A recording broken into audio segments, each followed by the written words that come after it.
Jam 2 sore, kami satu rombongan tiba juga di tempat tujuan. Outlet ini katanya franchise yang dengan pihak ketiga yang punya keturunan Tionghoa juga sih. Sampai di stasiun Mojokerto, kami sudah disambut Pak Yuli selaku franchise outlet kami nanti.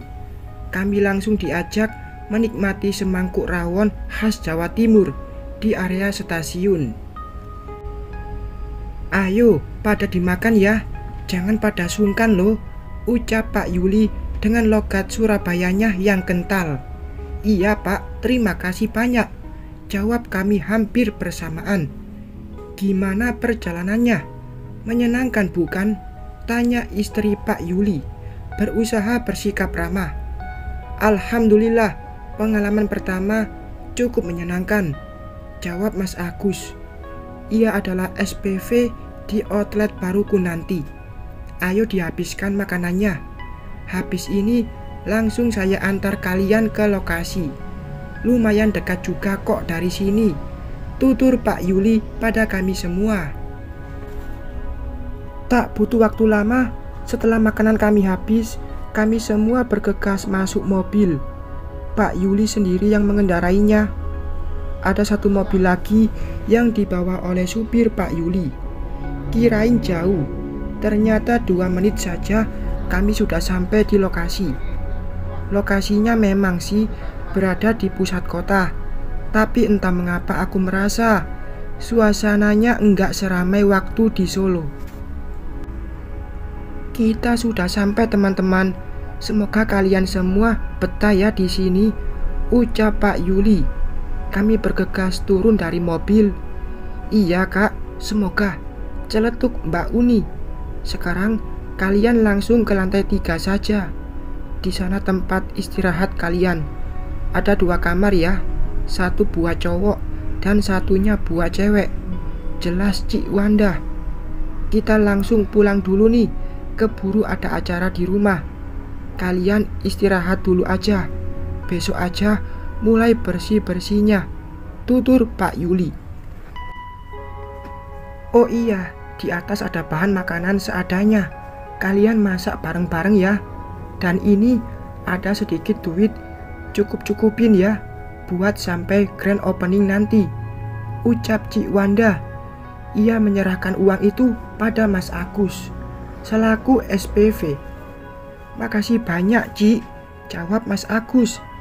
Selepas kepergian mobil Pak Yuli dan supirnya, kami bergegas memasukkan barang-barang bawaan. Tak lupa juga barang pribadi, langsung kami bawa ke lantai 3. Baru aku tahu jika kamar cewek dan cowok hanya bersebelahan saja. Tapi tak mengapa, banyak temannya, jadi aku tak terlalu khawatir. "Mita, kamu tidur di sebelahku saja ya," ucap Mbak Uni padaku. "Aku sih di mana saja nggak apa-apa kok Mbak, santai," balasku padanya. "Kalau gitu aku di tengah sini aja, Nur. Kamu di atasku ya," celetuk Ria. "Dia adalah kasir nantinya." "Oke siap, lainnya nempatin ranjang yang kosong ya," ucap Nur. "Kasir juga nantinya." Ranjang tempat tidur kami didesain bertingkat. Ada 4 ranjang bertingkat, jadi pas untuk kami ber-8, 4 rabis dan 2 kasir. Selepas berbagi ranjang, kami juga membagi loker. Buat tempat baju, ada 4 loker yang kami bagi jadi 8 orang. Aku pikir enggak bakalan muat baju-bajuku. Ternyata di luar masih ada loker yang lebih besar lagi buat nyimpan barang pribadi juga. "Enak ya di sini, enggak terlalu bising," celetuk Ika. "Enak sih enak, tapi kalau tempatnya sepi kayak gini, kita bakal dapat customer dari mana coba?" sahutku kemudian. "Namanya juga babat alas, semua harus dimulai dari nol. Palingan nanti tiap hari kita harus sebar brosur ke semua tempat," tutur Mbak Uni pada kami. "Mbak Uni udah ada pengalaman kok ya. Tapi enak kan Mbak?" tanyaku penasaran. "Kalau belum terbiasa sih kalian bakal kaget. Harus sabar, terkadang hasil itu tak sesuai dengan apa yang kita harapkan. Tutur Mbak Uni sedikit membuatku mamang. Habis sholat isya, kami masih sibuk saling bercengkrama dengan terapis lain. Terapis cowok berada di luar, tepatnya di depan ruang TV. Kebetulan juga ada siaran sepak bola yang menjadi favorit kaum Adam. Emang kita enggak cari makan ya? Ucap Lelah. Sabar, nunggu ajakan Pak SPV. Jawabku santai. Dan benar saja, tak berselang lama Mas Agus datang. Ia mengajak kami semua untuk makan malam di luar. Ya, hitung-hitung buat cari tahu suasana di sini. Kami berdua belas jalan bareng, menyusuri jalanan yang bisa ku bilang enggak ramai, jauh dari kota Solo dulu. Semoga saja aku bisa betah tinggal di sini nantinya. Cari makan di sini ternyata lumayan sulit, enggak seperti dulu. Di setiap sudut dan jalanan banyak penjajah makanan. Menunya pun juga beragam. Kalian pada mau makan apa? Tanya Mas Agus. Kami berhenti beberapa saat. Terserah deh Mas, yang jelas aku udah capek jika harus terus berjalan, ucap Mbak Uni. Kami semua mengangguk setuju. Di sana ada penjual nasi goreng deh. Gimana kalau kita lesehan makan di sana saja? Ucapku kemudian. Oke, setuju, jawab Kak Ardi. Hampir semua mata langsung menyorot ke arah kami berdua. Cie, sehati ya, celetuk Ika.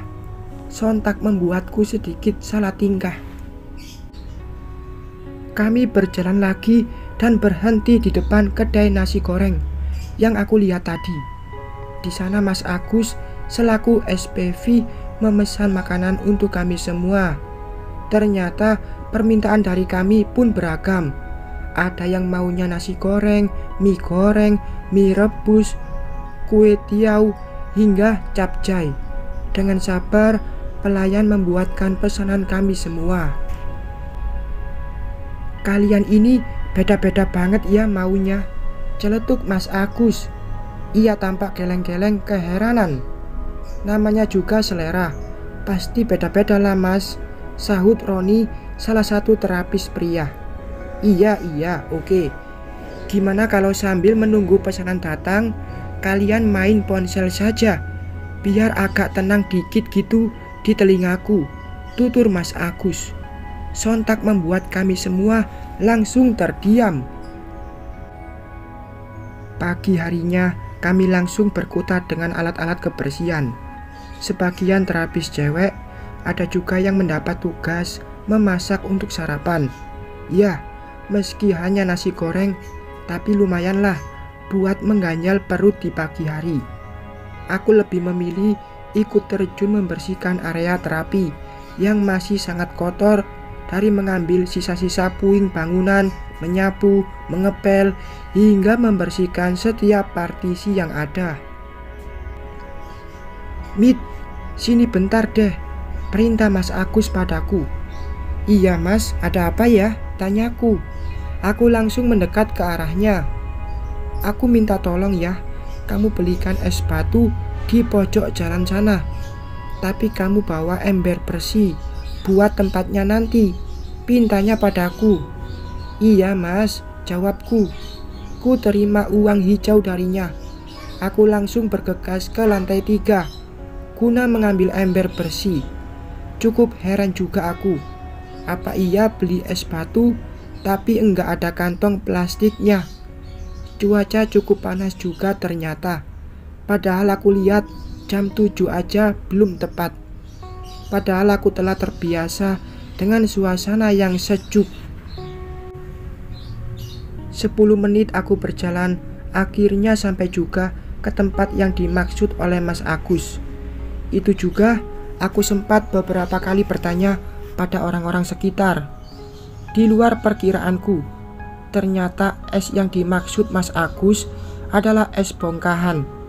Aku benar-benar terkejut melihat bongkahan es yang diletakkan begitu saja di atas karung yang entah bersih atau kotor.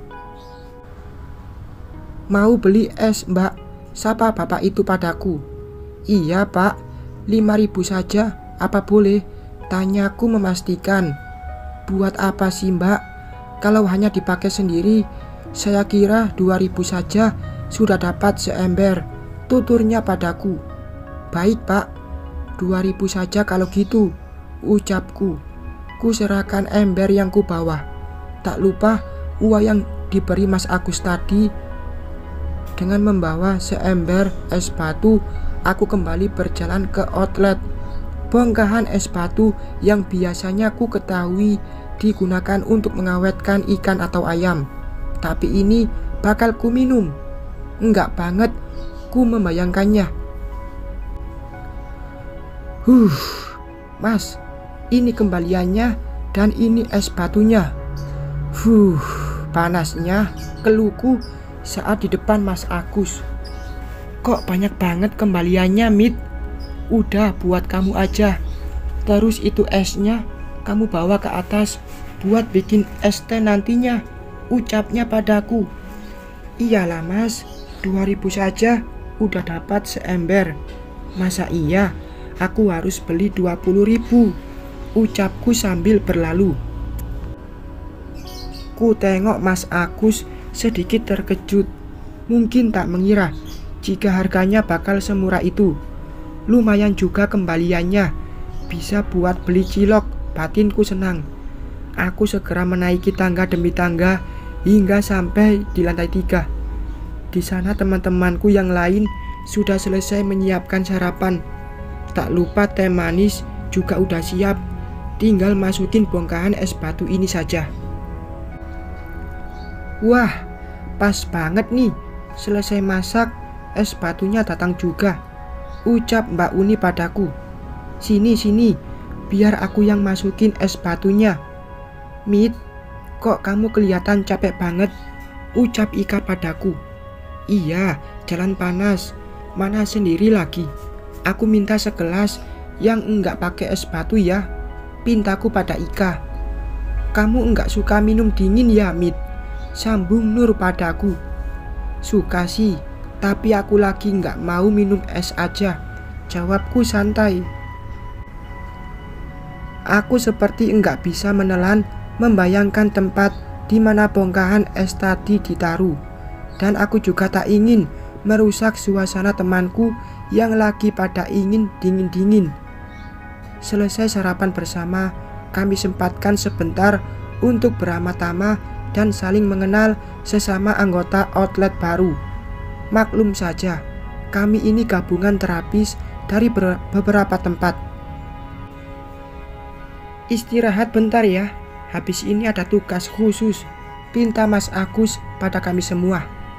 "Tugas? Tugas apa lagi, Mas? Bawa baru juga kelar," ucap Kak Ardi kemudian. "Rahasia dong, pokoknya asik deh," jawab Mas Agus. Ia tampak tersenyum penuh misteri. "Mas, apa sih? Ngomong sekarang aja deh," pinta Mbak Uni tak sabar. "Iya, aku juga Mas," sahutku kemudian. "Kita bakal brosuring," ucap Mas Agus berbinar. "Hah?" teriak Mbak Uni terkejut. "Brosuring? Apaan sih itu?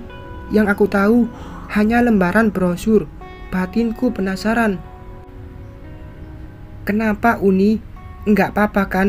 Demi kemajuan tim kita juga kok," ucap Mas Agus santai. "Masa iya, baru juga selesai bebersih, sudah harus keliling, sebar brosur. Kasihlah waktu istirahat, meski hanya sebentar," pinta Mbak Uni kemudian.